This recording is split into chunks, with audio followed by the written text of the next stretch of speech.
Bonsoir à toutes et à tous, bienvenue sur Info Hebdo. Par 61 voix pour, 19 voix contre et 0 abstention, l'Assemblée nationale a adopté ce jeudi 21 décembre le projet de budget général de l'État gestion 2018. Il s'équilibre en ressources et en charges à la somme de 1862 milliards 918 millions de francs CFA, en baisse de 147 milliards 668 millions de francs CFA par rapport à la loi des finances gestion 2017, soit une réduction de plus de 7%.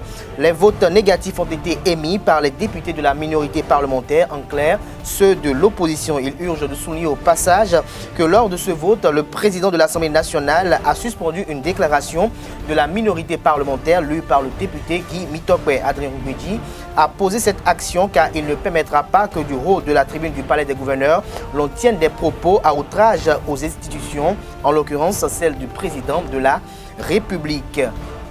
Dans la décision DCC 17-262 du 12 décembre 2017, la Cour constitutionnelle somme l'Assemblée nationale de procéder au plus tard le 21 décembre 2017 à la désignation de ses représentants au sein du Conseil d'orientation et de supervision de la liste électorale permanente informatisée COSLEPI. Ce dernier doit être installé au plus tard le 29 décembre 2017 par la Cour constitutionnelle. Une décision de la Cour des 7 sages qui fait couler beaucoup d'encre et de salive. Certains applaudissent cette injonction de la Cour qui rassure les uns et les autres sur la tenue effective des élections avec la LEPI, tandis que chez d'autres, la décision est malvenue dans un contexte où une opération plus ou moins similaire, celle du recensement administratif à vocation d'identification de la population RAVIP, suit son cours et mérite l'attention des populations pour sa réussite. Le procès en flagrant délit du syndicaliste Laurent Métaillon a été renvoyé mardi 19 décembre dernier au 30 janvier 2018. Il est accusé d'avoir placé l'argent de la Caisse nationale de sécurité sociale, dont il était le président du conseil d'administration au moment des faits, dans une banque à l'agonie contre rétro-commission. L'annonce du renvoi a déclenché des échauffourées autour du palais de justice de Cotonou. Un renvoi qui était prévisible, étant donné que le 27 novembre dernier, le syndicaliste et 5 co-accusés avaient écrit pour récuser le juge. 3 sujets à débattre pour ce numéro d'Info Hebdo et si le temps nous le permet, nous apprécierons le discours du président Patrice Talon sur l'état de la nation effectué hier vendredi devant la représentation nationale. Et pour l'exercice de ce jour, j'ai l'honneur, le plaisir et l'aimabilité de recevoir pour vous Constantin Amoussou. Il est analyste politique. Il sera face à Herman Dimitri Adanko, journaliste chroniqueur. Sans plus tarder, on les retrouve pour le décryptage. Comme je l'ai annoncé à l'entame de cette émission, le décryptage de ce jour se fera avec Constantin Amoussou. Constantin, bonsoir. Bonsoir, cher ami. Merci d'avoir accepté l'invitation. Vous êtes face à Herman Dimitri. Herman Dimitri, bonsoir. Bonsoir. Merci pour votre disponibilité. Alors, je commence par Constantin Amoussou. Vous avez suivi cette actualité relative au vote du budget général, du budget général de l'État en 2018. Vous avez suivi les différents soulèvements au niveau de l'Assemblée nationale. Vous avez suivi également ce petit accrochage qu'il y a eu entre le président de l'Assemblée nationale et le député Guy Mitokwe. Alors, quelle analyse faites-vous de cette situation? C'est une série de choses. Mais commençons par le vote de la loi de finances 2018. Il faut commencer à l'exprimer et à l'expliquer très clairement. La loi de finances est l'instrument qui en découle, qu'est le budget de l'État. C'est le moyen que l'on donne aux élus et en particulier au pouvoir exécutif de mettre en œuvre sa politique pour le compte de l'année. Et pour reprendre une formule assez connue qui est de Gaston Diaz, l'un des penseurs les plus établis sur la question du budget et donc des finances publiques, il répond au principe l'état des charges, il faut les couvrir.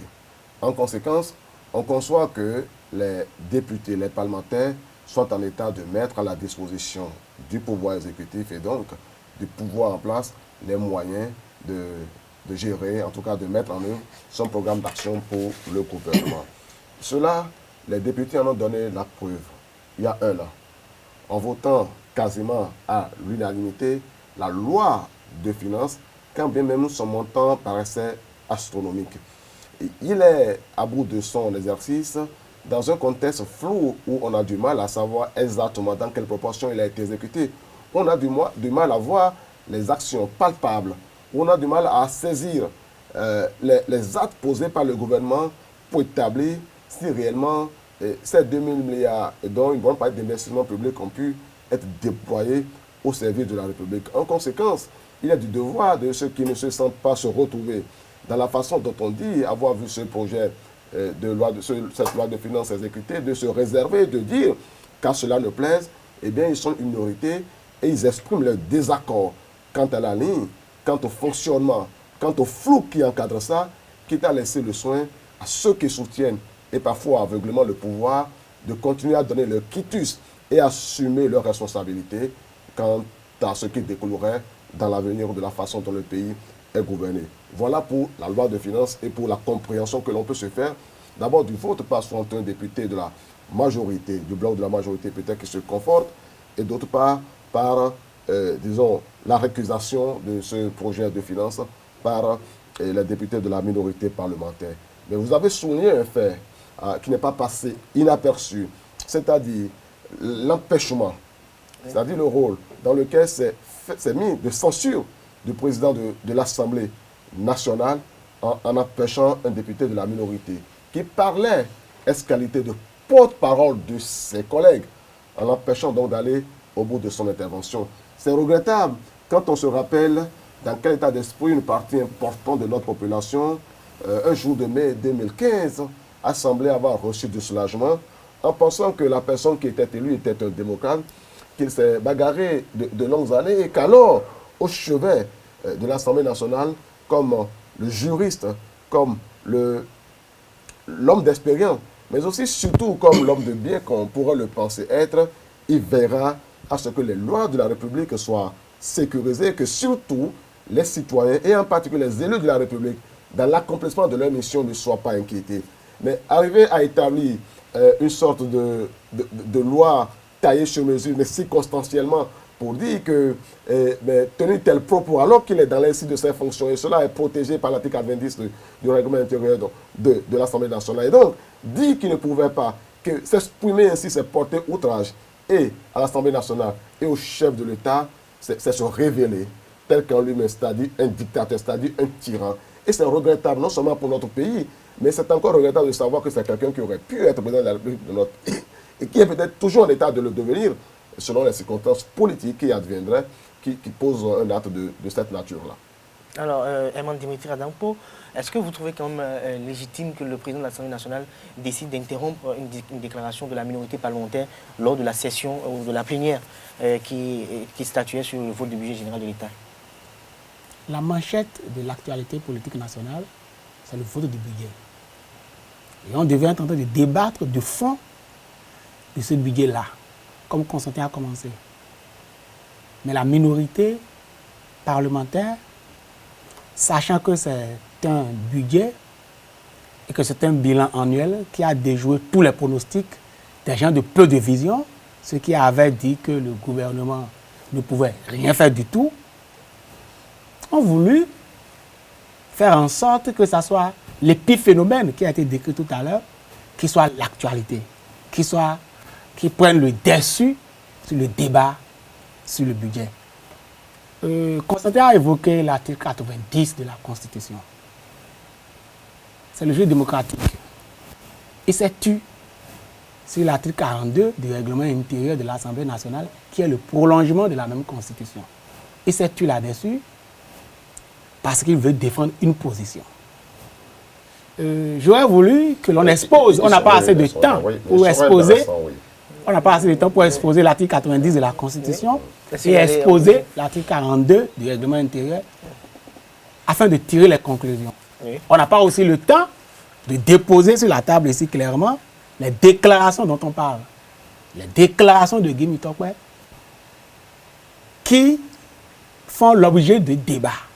Si on avait le temps de voir ces déclarations, on a eu le temps de les lire. De façon sommaire et expéditive. On n'a pas le temps de les répéter ici pour que les téléspectateurs écoutent et même pour voir si le président de l'Assemblée nationale pouvait permettre cela. A fauté en tant que tel. Personne ne rappelle aussi que le président de l'Assemblée nationale a laissé Guy Mitokwe 1 à 2 minutes, a prévenu, si vous continuez, je vais réprimer. Il a continué, il a dit, si vous continuez, je vais. Il a continué. Avec... Mais il fait la lecture d'une déclaration déjà rédigée. Ce n'est pas en cours de lecture qu'il allait modifier. Il a déclaré une déclaration. Très bien, je suis d'accord avec vous. Mais on n'a pas la déclaration ici. Mais j'ai retenu rencontre folklorique avec le chef de l'État. J'ai retenu des choses plus dangereuses que je ne voulais pas mettre à l'oreille des téléspectateurs. Ce sont ces gens-là, les gens d'en face. Ce sont les gens d'en face qui nous enseignent sur la toile, dans les journaux, au cours des débats, la courtoisie vis-à-vis des aînés, la courtoisie vis-à-vis des institutions. Mais par le passé, ça n'a jamais existé au Bénin. Même ceux qui sont au pouvoir aujourd'hui en ont fait usage pour Qu'est-ce qui n'a jamais existé au Bénin? Cette courtoisie dont vous parlez. Ok, donc c'est dans la discourtoisie qu'on devait faire le jeu démocratique. Je répète encore que ce n'est pas le débat. Guy Tokpe a fini par exprimer ce qu'il a exprimé, parce qu'il était presque à la fin de sa déclaration.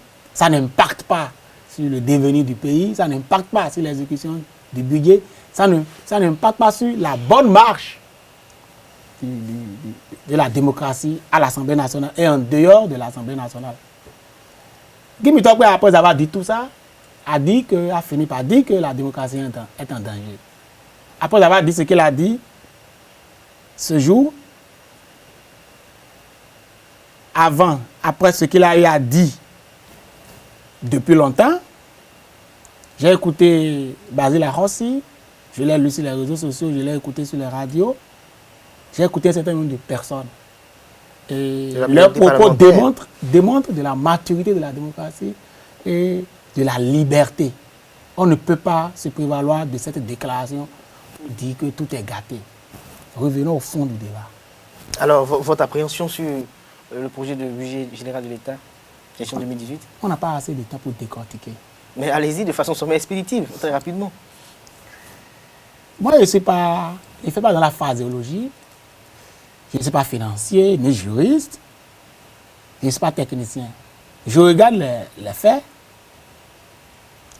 Je regarde des aspects qu'on ne peut pas dénier. Et c'est sur ça que j'opine. On a dit que pour 2018, il y a des cités administratives qui seront bâties sur 40 hectares dans la commune d'Abomey-Calavi.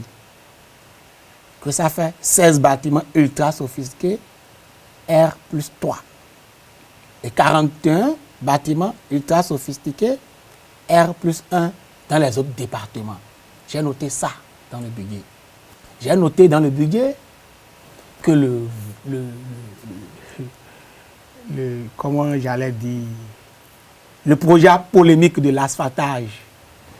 L'asphaltage qu'on n'allait jamais pu, on ne devait jamais réaliser. Et la vision impossible du chef de l'État, l'asphaltage, on a retenu que les études sont terminées, que le financement est bouclé, que les appels d'offres sont en cours d'être lancés et que dans le premier trimestre de 2018, toutes les rues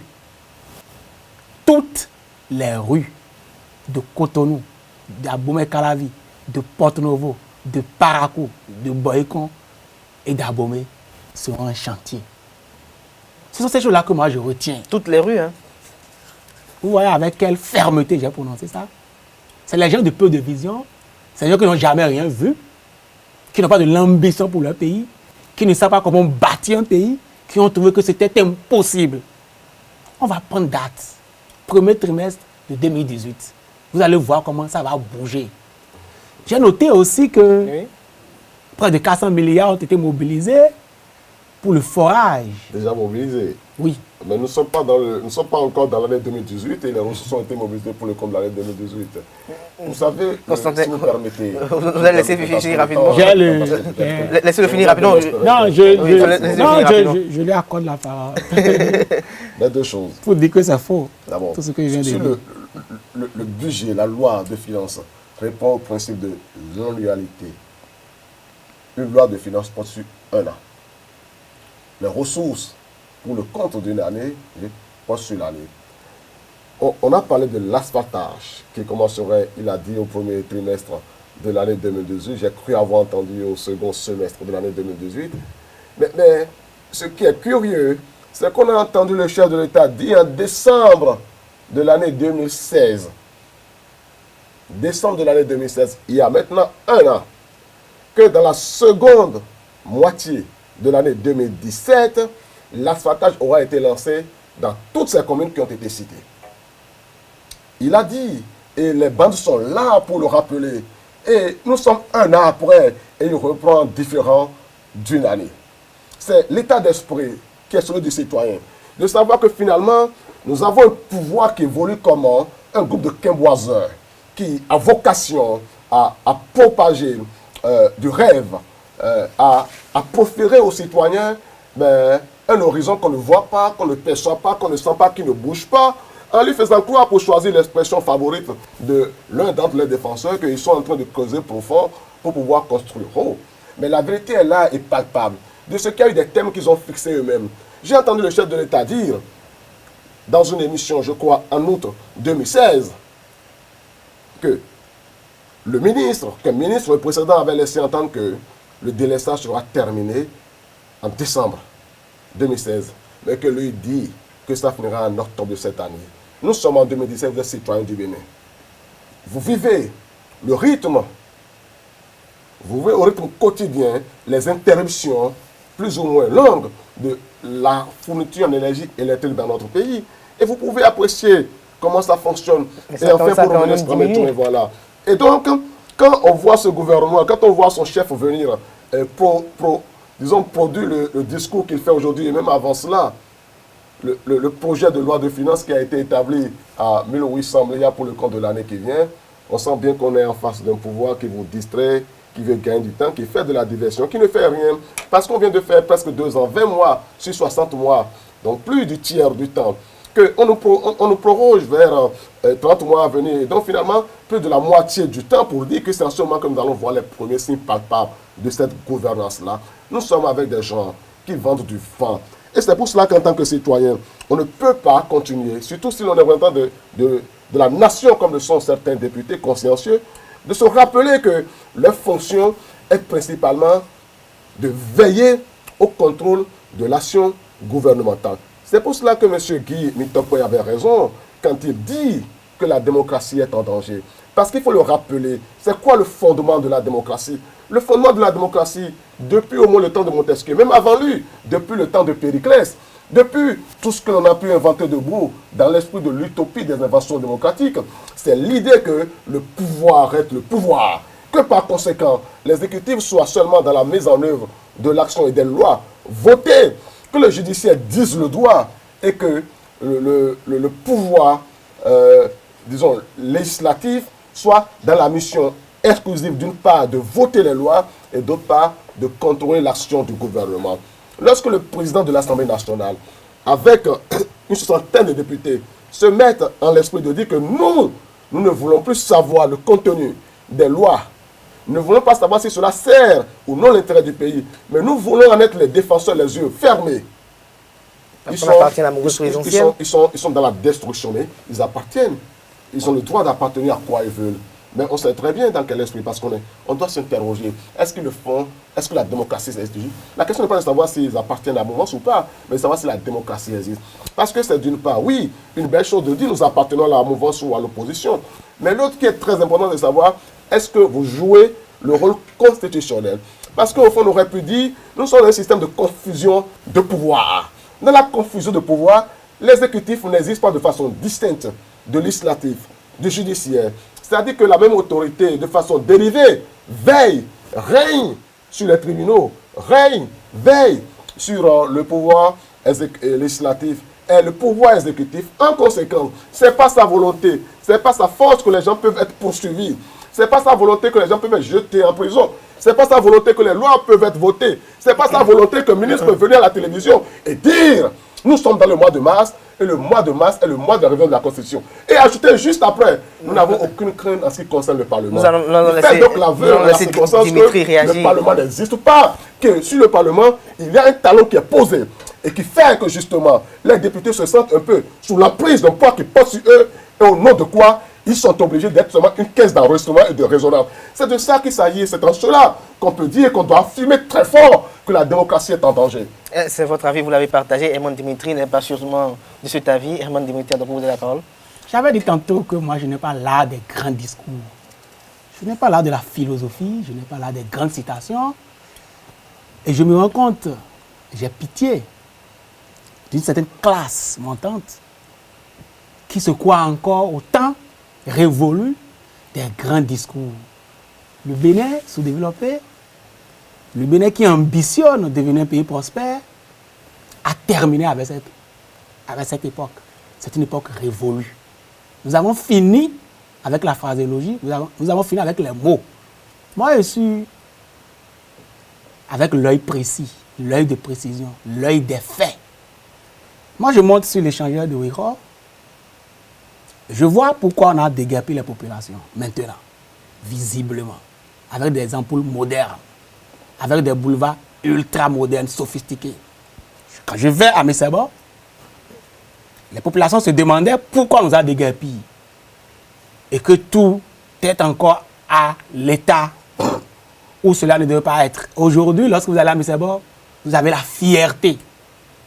D'où on a déguerpi les gens. Lorsque vous regardez aujourd'hui, vous avez la fierté d'être béninois. On appelle ça l'échantillonnage de ce qui va être fait. C'est l'avant-goût de ce qui est promis par rapport au déguerpissement. Ça, moi, j'appelle ça les faits. Quel fait j'ai encore sous l'œil et que les gens ne veulent pas voir, c'est que j'ai 253, comme je le dis ici souvent, Bénin taxi, taxi moderne. 253 personnes qui les conduisent, donc 253 familles qui ont l'espoir au volant et qui ont l'espoir de devenir quelque chose, qui sont en train d'entreprendre. Et la réussite de leur entreprise dépendra de leur foi, de leur espoir, de leur capacité à être patient. C'est ça, c'est chose-là que moi je vois. Mais je ne vous coupe pas, Emmanuel Demetti, pour vous demander, mais à y voir de près, à voir les différentes récriminations de la minorité parlementaire. Dans le budget, on parle d'exonération de taxes, que le gouvernement a encore ajouté des taxes. À voir aujourd'hui le pouvoir d'achat des populations qui baisse de façon un peu plus drastique aujourd'hui face à la morosité économique ambiante. Nous sommes en période de fête. Est-ce que vous ne voyez pas un peu que le procès qui est fait au gouvernement a quand même plus un peu sa légitimité des conditions de vie des populations? Il y a d'abord une chose fondamentale que je voudrais dire. La démocratie, c'est l'art pour la minorité parlementaire qui est de l'opposition aujourd'hui de rejeter le budget à son aise.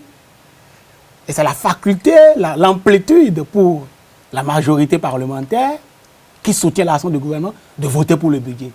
Il n'y a aucun problème à cela. Le reste, c'est qu'à l'État. La minorité a rejeté le budget de Patrice Talon, la majorité a voté pour ça. Depuis que j'ai ouvert les yeux, depuis le renouveau démocratique, c'est ainsi que ça se passe. Ou bien c'est l'unanimité, ou bien c'est une minorité qui rejette, ou une minorité soutient, ou c'est la majorité qui rejette ou soutient. Il n'y a aucun débat autour, il n'y a rien de nouveau. Ce sont les petits pensants qu'on va influencer avec ce jeu démocratique qui se déroule tout le temps au palais des gouverneurs. Maintenant, le fond. On n'a pas le temps, je le dis, de décortiquer ce budget-là. Mais je voudrais noter oui, les choses que vous appelez difficultés, que personne ne va bâtir, il faut l'apprendre désormais. Ce pays à notre place. Le pays sera bâti sur la base de sacrifices, sur la base des exonérations dont vous parlez, sur la base des impôts, sur la base des patentes, sur la base de sacrifices. Maintenant, on peut demander au gouvernement de regarder dedans, de voir, de faire en sorte que tout ça soit en harmonie avec le panier de la ménagère. Tantôt, on disait, depuis 2 ans, il n'y a rien de visible. Depuis 2 ans, il n'y a rien de visible. Mais on ne peut pas reconnaître qu'on a érigé, on a hérité, que l'on veuille ou non, d'un terrain marécageux, sur lequel on nous demande, j'insiste, que le régime de Patrice Talon a hérité d'un terrain marécageux. C'est un entrepreneur à qui on a donné un terrain marécageux et à qui on demande 3 semaines, 6 mois ou 1 an après de bâtir une maison à 3 étages carrelés. C'est impossible. Que l'on veuille ou non, on doit pouvoir supporter que l'on remblaye. On a remblayé, on a fait les réformes administratives. On tape sur ceux qui volent. On tape sur ce qui est maladroit. On relève systématiquement lorsque la faute est révélée. On frappe sur l'opposition On frappe sur la mouvance présidentielle. On demande la facture à Nicéphore Dieudonné Soglo. On demande à Issa Salifou de payer les impôts. En même temps, on met en prison. Ben voilà, c'est comme ça désormais. Ce sont ces choses-là qui vont permettre de bâtir la maison à 3 étages carrelée. Il ne suffit pas de venir dire depuis 2 ans, on n'a rien vu. Pourtant, on voit. On a vu que ma mère retraitée, enseignante, je le répéterai toujours, a trouvé sur sa pension, 6 mois après, 25 000 francs CFA. C'est rien pour d'autres. C'est beaucoup pour beaucoup. C'est rien pour d'autres, c'est beaucoup pour beaucoup. Les vacataires, là, les vacataires, il faut leur demander. La police, les policiers, il faut leur demander par rapport à leur statut. Qu'est-ce que c'est devenu? Ce sont ces choses-là qui se font progressivement. Et ça, on appelle les réformes. Et ça, on appelle les bases. Et Patrice Talon a ajouté aujourd'hui les études. Ce sont les bonnes études. Ce sont les études bien faites. Ce sont les projets conduits avec méthodologie qui empêchent d'avoir les éléphants blancs comme ce que nous avons comme symbole du régime précédent sur la lagune, au bord de la lagune de Porto Novo. Vous parlez du siège de l'Assemblée nationale. Voilà. Puisque vous parlez si bien du programme du président Patrice Talon, j'ai quand même bien envie de faire quand même un petit crochet sur le message du chef de l'État de la nation béninoise, dans lequel il a quand même projeté la prospection au cours de la gestion de l'année 2018. Il a annoncé des couleurs par rapport aux différentes réformes. Alors, vous pouvez alors profiter pour décortiquer le programme. Je l'ai déjà fait. Vous l'avez déjà fait, mais il manque au niveau des réformes parce que vous voulez me demander. Ce que je m'en vais vous demander tout de suite, c'est de savoir un peu au niveau des réformes. Vous avez évoqué, on tape de part et d'autre, on a réformé le secteur, mais on a comme l'impression que ces réformes sont opérées dans une dynamique de pouvoir régler également en même temps des comptes politiques aux adversaires politiques. Je vais prendre un petit exemple par rapport à la lutte contre la corruption. Les voyages officiels. Environ 10 milliards et plus. 2015, c'est même environ 15 milliards. Premier trimestre 2016, avant la prise du pouvoir de Patrice Talon, premier trimestre, c'est 4 milliards. Depuis que Patrice Talon est là, jusqu'à l'heure où je vous parle, c'est moins de 4 milliards. Ce sont des chiffres, ça. Ce sont des faits, ça, qui permettent de juger les gens, d'apprécier la manière dont les gens gèrent le pays. Il ne suffit pas de faire le discours. Et je veux qu'on apporte à côté de ces chiffres, les chiffres contradictoires, pour qu'on évolue dans le débat. Ça, c'est du point de vue de l'impunité, c'est du point de vue de la corruption. J'ai sorti 1% de ce qui est fait. Maintenant, vous parlez de chasse aux sorcières. Ce sont les mêmes qui disent qu'il faut lutter contre la corruption, qu'il faut faire en sorte que l'on arrive à auto-impunité zéro, ceux qui prônent la rigueur dans la gestion des affaires de l'État, ce sont ces mêmes qui veulent nous amener à faire la distinction entre celui qui a crié hier et à qui on a amené la facture de l'électricité et celui qui est de la mouvance présidentielle. C'est-à-dire, c'est quoi? La lutte contre la corruption pour la minorité parlementaire, la lutte contre la corruption pour l'opposition, la lutte contre la corruption pour Constantin Amoussou, c'est de punir, c'est de sanctionner les personnalités de la mouvance présidentielle et de faire en sorte que tous ceux qui ont déjà dénoncé la gestion de Patrice Talon ne soient pas étiquetés, ne soient pas épinglés. Quand on met la main sur un opposant, c'est chasse aux sorcières. Quand on met la main sur un mouvancier, on se tait. Il y a combien de mouvanciers qui ont été épinglés? Je vais peut-être envoyer la question à Constantin Amoussou. Oui, bon, il a dit beaucoup de choses, il a eu énormément de temps de parole. Ça me permettra peut-être de... Comme lui. J'ai équilibré tout à l'heure. Il y a plein de choses. Peut-être pas par où il faut commencer, mais il a parlé de l'économie réalisée sur les billets d'avion. D'abord, c'est un chiffre qui a été sorti par le chef de l'État aujourd'hui, dont nous n'avons pas les moyens de juger de la sincérité. De vérifier. Voilà. Mais en même temps, nous aurions peut-être les moyens d'évaluer la sincérité. Mais au-delà de ça, ce n'est pas cela qui est important dans la gestion d'un pays. C'est ce qui a été économisé ici a servi à quoi par ailleurs? Ça a servi au 253 Bénin Taxi. Comment? Ça a servi peut-être au 253 Bénin Taxi. On a acheté des Nous sortons d'un exercice où on disait avoir injecté 2000 milliards dans l'économie béninoise. Et c'est au cours de cette année que Oris Bénin a licencié un certain nombre d'agents, plus de 200 agents. C'est au cours de cette année que Coman a licencié ses agents. C'est au cours de cette année que le projet Patriarche a été un fiasco, on a dû fermer. C'est au cours de cette année que MTN s'est vu en difficulté pour payer ses agents sur plusieurs mois. C'est au cours de cette année que depuis plusieurs mois, Glo ne paie pas ses agents et que par ailleurs, on le met en essence non seulement de quitter le pays, mais de quitter le pays en mettant embargo sur ses équipements. Et on sait très bien comment cela fonctionne pour voir que si vous regardez bien comment ce système-là fonctionne de prédation, un système de prédation de prédateurs, j'aime avoir l'image rendue par IFA, que mon ami Dimitri aussi aime très bien, de ce qu'on appelle Agbigbiloyibou et Agbigbiloyibou d'une part, et de l'autre côté, son inséparable ami. Vous savez de qui? Vous savez de qui il s'agit? En fait, les symboles sont simples. Comment fonctionne le hibou? Comment fonctionne le hibou? Le rôle du hibou, c'est d'aller attraper les armes et de les mettre au service de son ami. Et dans le fonctionnement global de ce pouvoir, vous entendez très bien qu'on a essayé d'identifier chaque fois les secteurs qui sont porteurs. Et dans le secteur, par exemple, de la télécommunication, qui est un secteur très, très important, sur tout le temps de ce que on a commencé par Bell Bénin. On a mis Bell Bénin. Enfin, on l'a retiré son autorisation, sa licence. Ensuite, on est allé à Libercom.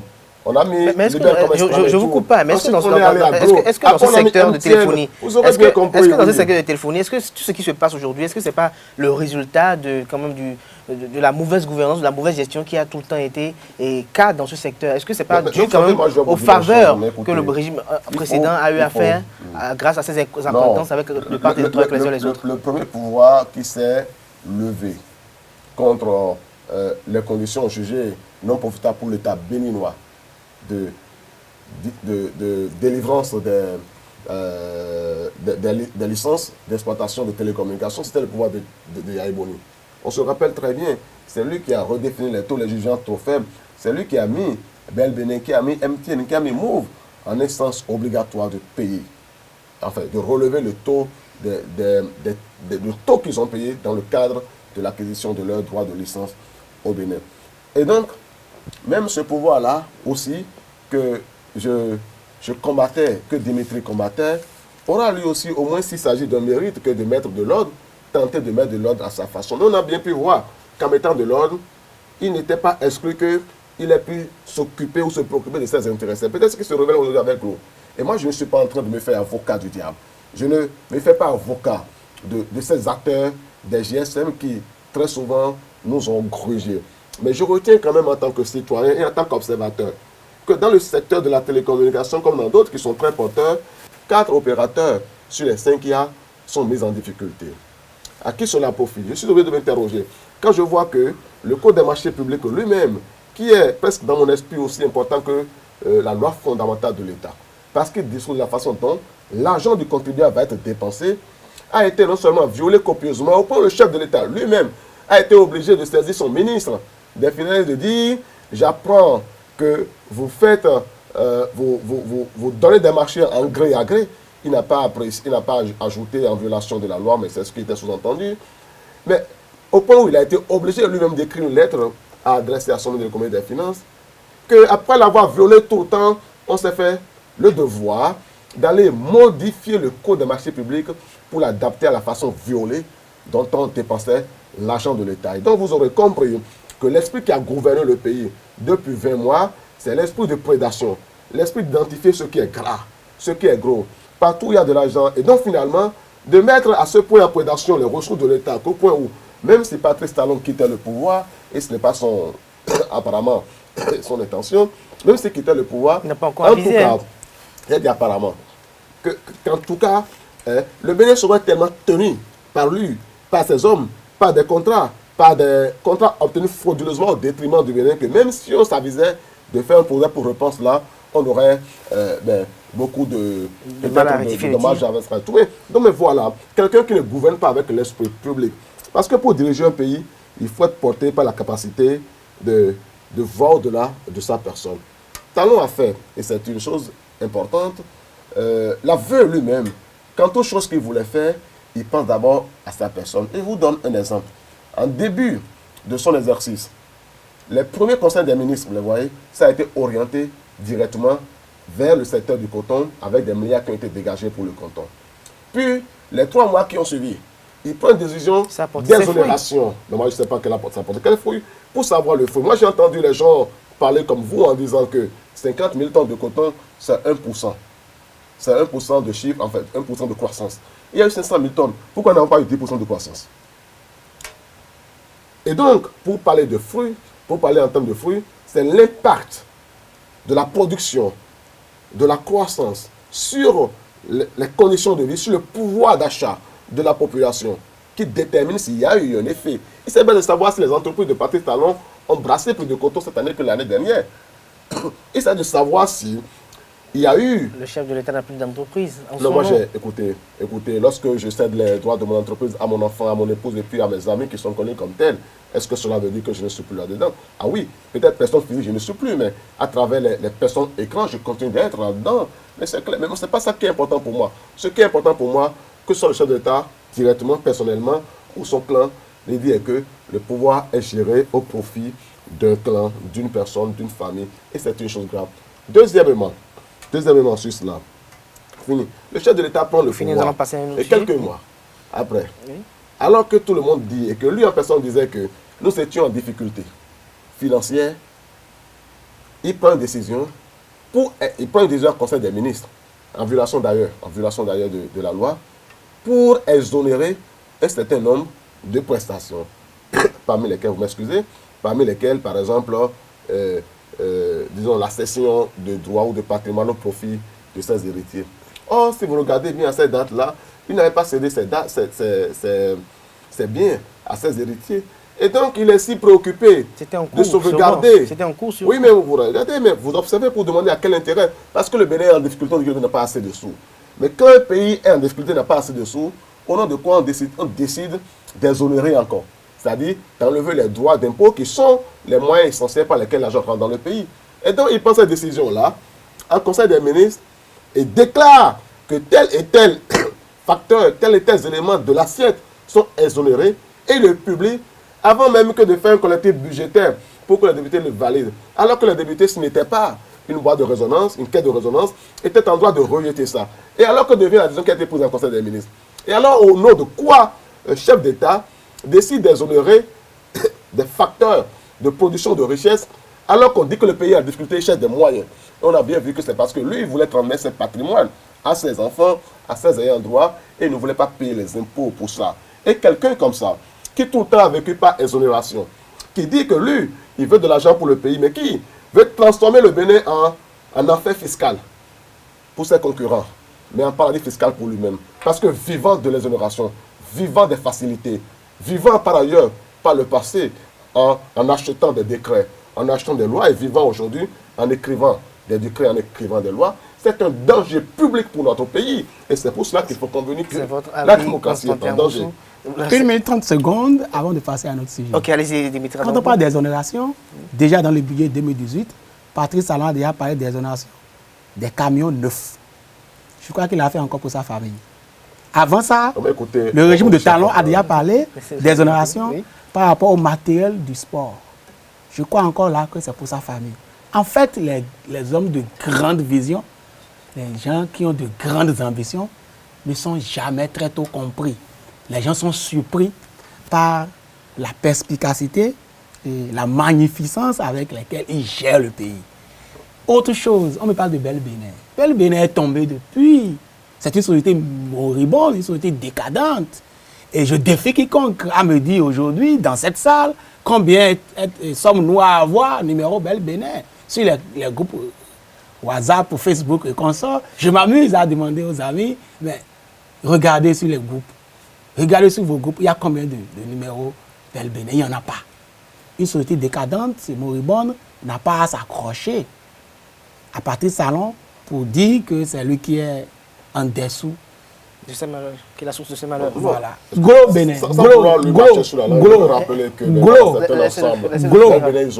Glo est une société mal gérée qui va subir les conséquences de sa mauvaise gestion. Il y a deux sociétés qui tiennent aujourd'hui. Parce que c'est des sociétés modernes. On leur a demandé, vous payez moins. Vous devez payer plus. Ils ont ronchonné, ils ont résisté. Ils sont aujourd'hui dans les normes. Et ils continuent. C'est comme ça désormais. Il ne suffit pas de venir pleurer quand on a fini de tout gaspiller. On a besoin de faire la promotion des locaux, des opérateurs économiques d'ici, mais pas des profiteurs. Voilà. On vous aura compris, Eman Dimitri. Donc, je reste avec vous pour passer au sujet suivant. Je vais aborder le sujet relatif au rejet du procès de Laurent Metteyon pour le 30 janvier 2018. Il y a eu des échauffourées au tribunal de première instance de première classe de Cotonou le mardi dernier, suite au report du procès. Est-ce que vous ne voyez pas un peu que le Front pour le Séjour patriotique en fait un peu de trop, quand on sait que le 27 novembre déjà, ils avaient demandé à ce que le juge se recuse, et ce qui était déjà prévisible, que l'audience soit reportée en 2018 et que Laurent Metteyon passe les fêtes de fin d'année en prison? C'est une question qui vient à point nommé, mais pour Constantin Amoussou, et non pour moi. Moi, je trouve que le rejet d'un procès, le report d'un procès est dans l'ordre normal des choses. Et qu'il n'y a rien d'extraordinaire à dire que le procès de Metteyon a été reporté. C'est la justice qui suit son cours. C'est le processus qui suit son cours. Ça va aboutir un jour et on va trancher. Une fois, on a déjà fait arrêter Sébastien Adjavon. Il a déjà fait 8 jours de garde à vue. De garde à vue. Il a été libéré après. Quand il faisait les 8 jours, on a dit que Patrice Talon s'est accaparé de la justice. Quand on l'a libéré, on a dit que la démocratie... La justice est libre et autonome. Libre et indépendante. C'est comme ça que ça fonctionne ici. C'est-à-dire qu'il n'y a pas de FSP pour Babalola. Je le répète toujours, il n'y en aura pas.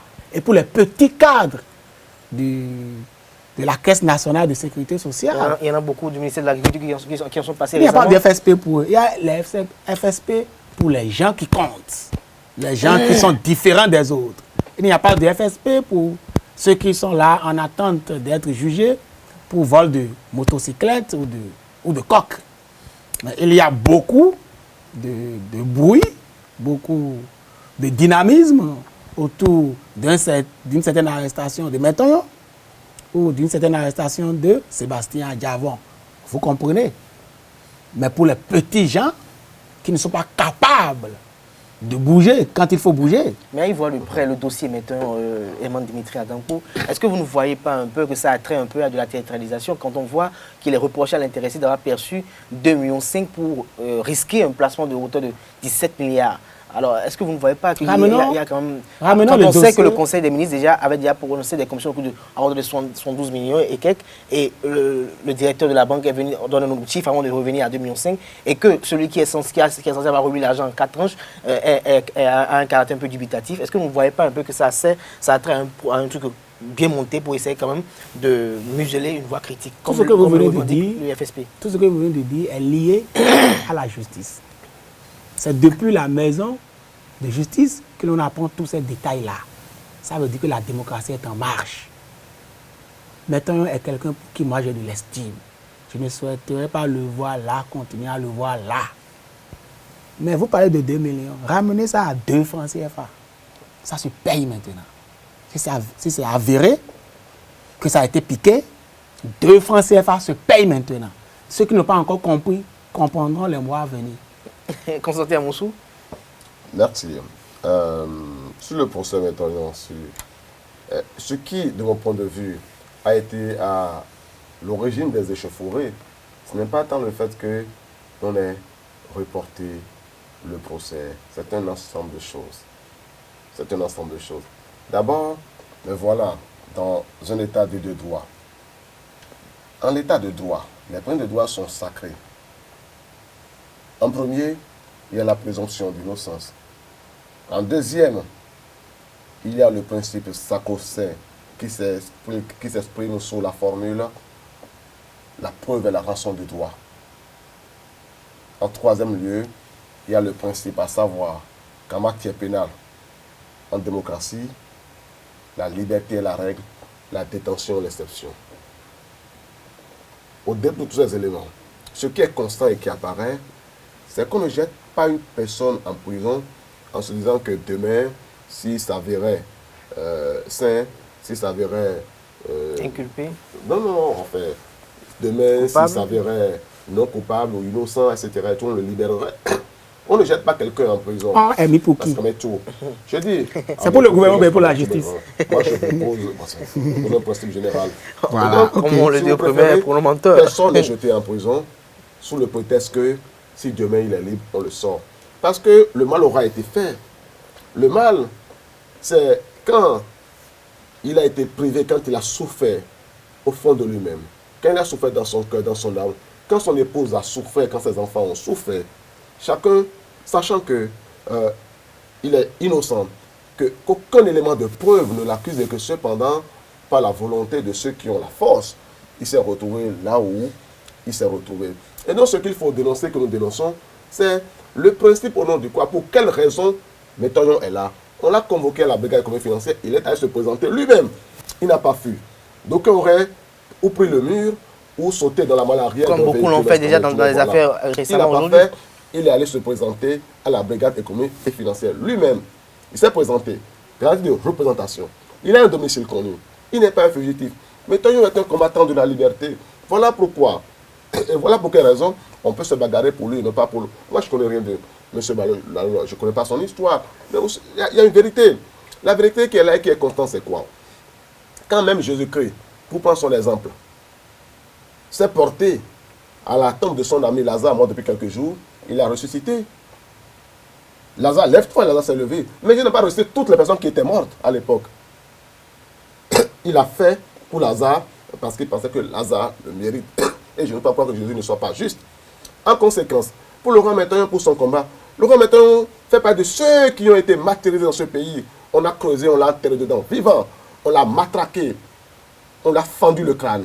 Avec le Tobadialuc, mort pendant la même opération. Il a fait ses banans. Il a fait la pause. Il a fait toutes ces années de lutte. Il en a connu de murs et de vertes. Et cependant, quand il s'est relevé, il a recommencé le combat.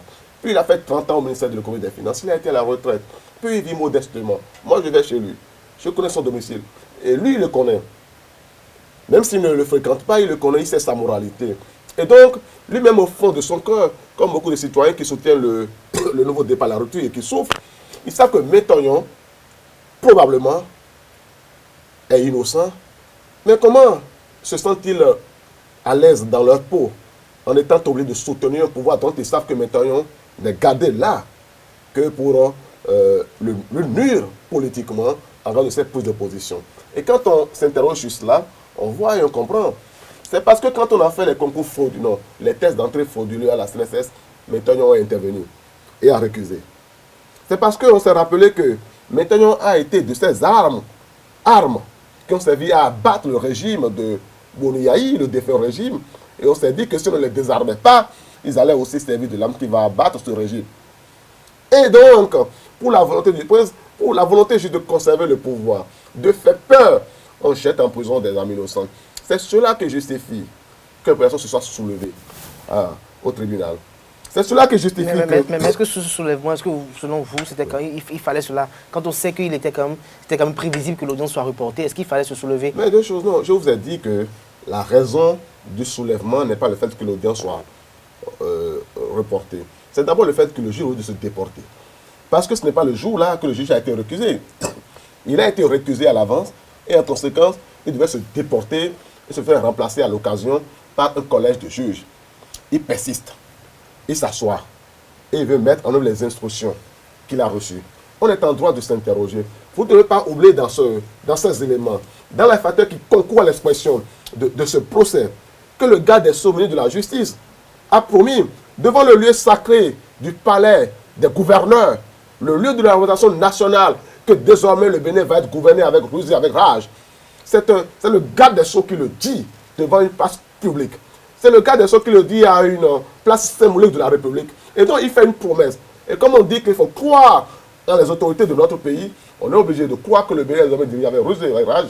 Et en conséquence, on est obligé d'avoir peur que des citoyens soient détenus, alors que, manifestement, aucun élément de droit ne concourt à les inculper.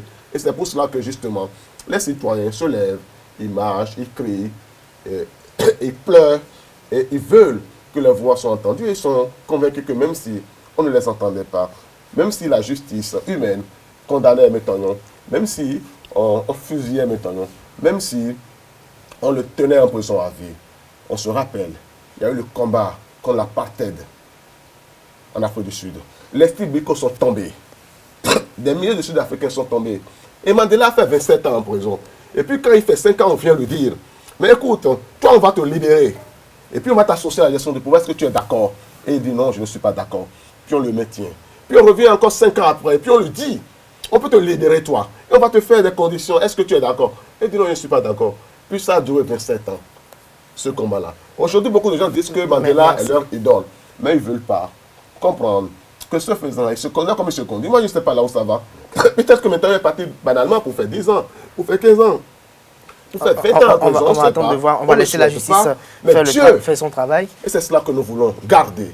C'est lui qui est le juge suprême. Et il sera fait de chacun comme il aura semé. Et c'est ce que je voudrais que nous retenions. Herman Dimitri, vous avez envie de réagir rapidement avant qu'on passe au Nous dernier allons sujet pour mettre un retenir thème à cette émission?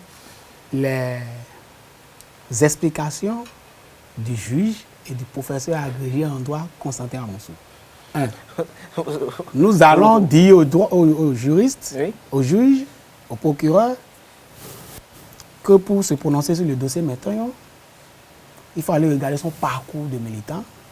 Il faut laisser CNSS tranquille, regarder son parcours de militant, regarder sa modestie et son humilité, sa combativité pour trancher. C'est la deuxième chose que nous allons retenir. La troisième chose, je vous ai déjà dit que moi, je ne fais pas dans les discours. Je ne sais pas pourquoi on ramène Nelson Mandela à la situation d'ici. Il n'y a rien à comparer. Herman Dimitri, nous sommes presque à la fin de cette émission. J'aimerais passer au dernier sujet que nous n'avons pas encore occulté, celui relatif à la décision de la Cour constitutionnelle qui donne des injonctions au Parlement d'installer les membres, de désigner les membres de COSLEPI. D'aucuns disent qu'il y a quand même cette décision est inopportune dans la mesure où il y a déjà le RAVEP qui est en cours et que cette décision de la Cour constitutionnelle vient perturber un peu l'évolution de cette opération. Est-ce que vous êtes d'avis? La décision de la Cour constitutionnelle dirigée par le professeur Théodore Olo est une décision bancale. Bancale pourquoi?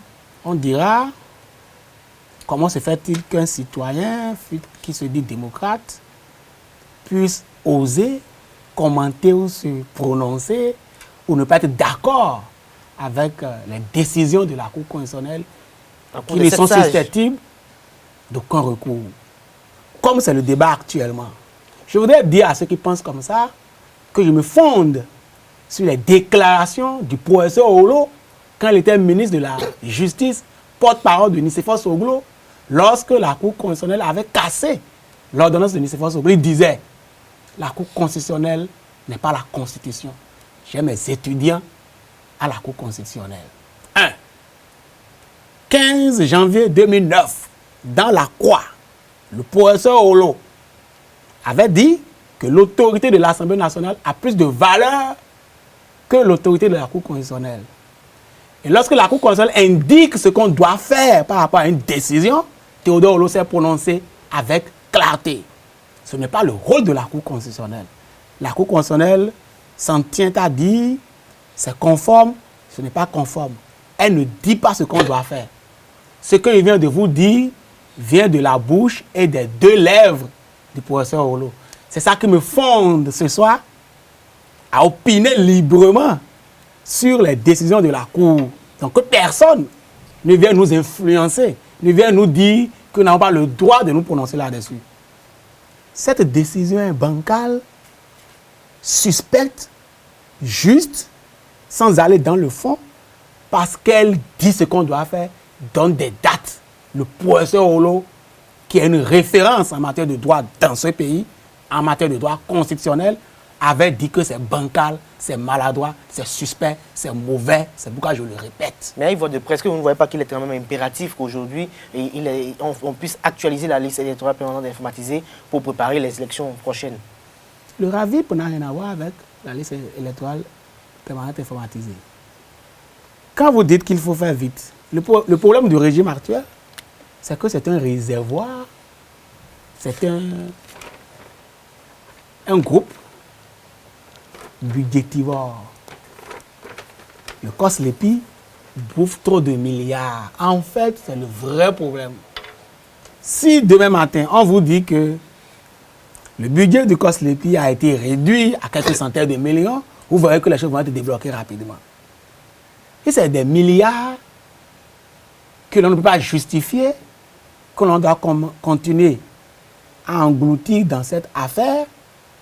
Il est normal que quelqu'un qui pour la salubrité, quelqu'un qui sort les fonds secrets dans le budget 2018 du niveau des institutions, qui enlève les fonds secrets aux institutions de la République, traîne les pas pour aller déposer des milliards dans cette affaire de COSLEPI. C'est le nœud du problème. Constantin Amoussou, pour m'être à cette émission. Ça me rappelle quelque chose. Ça me rappelle le président Mathieu Kérékou ne voulant pas partir du pouvoir en 2006 et laissant... non, en 2001, c'était 2006, 2006, oui, 2006, 2001, et laissant 2001, et trouvant le prétexte que les élections coûtent cher, on ne peut pas continuer de financer, il n'y a pas d'argent pour financer les élections. C'est 2006. Parce que dans une république, écoutez, le financement des élections est prévu par les institutions et par les lois de l'État. Le COSLEPI, la LEPI, tout cela est prévu par les lois de l'État. Et le garde des Sceaux, qui semble avoir d'ailleurs sous son autorité l'ensemble de la commission des lois, et en tout cas la majorité des députés, n'avait qu'à dire et à vouloir que le code électoral ou alors la loi sur la LEPI soit révisée pour que cela le soit. Et donc ils révisent et disent, bon, désormais c'est 300 millions plutôt que plusieurs milliards. Et ça le sera. Et donc, il n'est pas juste de dire, il n'est que tricherie de dire, c'est parce que ça coûte cher que nous ne finançons pas. Enfin, sur la décision rendue par la Cour, moi je ne voudrais pas me servir comme référence les propos qu'aurait tenus le professeur Olo. Qui est actuellement président de la Cour constitutionnelle. Le professeur Olo, j'ai fini. Qui est une référence en cette matière. Sa qualité d'acteur politique. Parce que quand le ministre parle, le ministre de la République parle, il appartient à un parti politique, à un mouvement, c'est un acteur politique qui parle, à une mouvance. C'est un acteur politique qui parle. Mais quand il s'assoit à la Cour constitutionnelle, il dit le droit au nom de la nation. Et donc c'est ce que je regarde. Et en regardant cela, et en sachant que la question qui s'est posée de savoir, on a violé un délai, on a violé non seulement une prescription de la loi, mais on a dépassé un délai qui est prescrit, je comprends que la Cour se met en devoir de réguler, en insistant sur non seulement le fait que la loi a été violée, mais sur l'obligation de rattraper cela. Mais je suis d'accord en partie quand même avec Dimitri et avec tous ceux qui étaient la décision de la Cour en disant, mais elle faisait quoi depuis tout ce temps? Parce que ça fait quand même 3-4 mois que ce recours a été adressé. Pendant tout ce temps, on demandait à la Cour de se prononcer. C'est quand même pas compliqué, c'est son boulot de se prononcer sur les décisions. Et ça savait que le délai était là. Et la décision a été... Donc, c'est normalement une de ces décisions qui devrait être prise en procédure d'urgence. Et moi, je ne comprends pas que la Cour ait attendu de juillet jusqu'en décembre. Et donc, que le délai soit expiré pour dire, bon, maintenant, moi, je prends une décision aujourd'hui et je veux qu'elle se mette en application dans un délai qui est contraire à ce qui est prévu par la loi, en fait, qui est sur une période qui est contraire à la période, parce qu'il dit, désormais, vous allez faire de décembre à juillet, alors que la loi c'est de juillet à décembre. Et donc là, effectivement, il y a un problème. Et on doit insister là-dessus pour que dans la mise en œuvre de leurs fonctions, dans leur planning, dans leur organisation, les institutions de l'État qui ont intérêt à faire en sorte que les pouvoirs soient sauvegardés. Parce que c'est ça qui est important. Qu'est-ce qui va rester? Ce qui va rester et ce qui reste, c'est que la Cour peut prendre une décision, faire des organisations qui ne sont pas respectées. Au fond, la démocratie n'existe plus, la Constitution n'existe plus. Mais à la date d'aujourd'hui, notre Constitution n'existe plus. Parce qu'elle a dit, les décisions de la Cour, sont sans recours, elles doivent être respectées.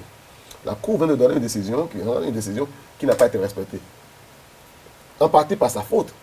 parce qu'elle n'est pas venue dans le délai pour respecter la loi. Ensuite, par la faute de ceux qui ont le pouvoir et l'autorité de mettre en œuvre les décisions de l'État. En conséquence, la Constitution vient d'être abolie. C'est ça qui est grave. Et c'est l'une des raisons pour lesquelles on peut être encore d'accord avec qui pour dire que notre démocratie est en danger. Merci à vous. Très rapidement. Une minute, ce qui nous arrive a été prévu par Patrice Talon avant de prendre le pouvoir. Et bien la prise de pouvoir, il a concordé. C'est donc un prophète. C'est un prophète. Allez-y rapidement, nous n'avons pas le temps. Pour remédier à cela, il fallait réviser la Apparemment, Constitution. tout le monde est grippé. Hein. Réviser la Constitution et cesser de donner plus de pouvoir au chef de l'État vis-à-vis des institutions de la République comme la Cour constitutionnelle. Les amis d'en face ont rejeté ce projet et ont dansé, ils ont fêté. Ça les rattrape.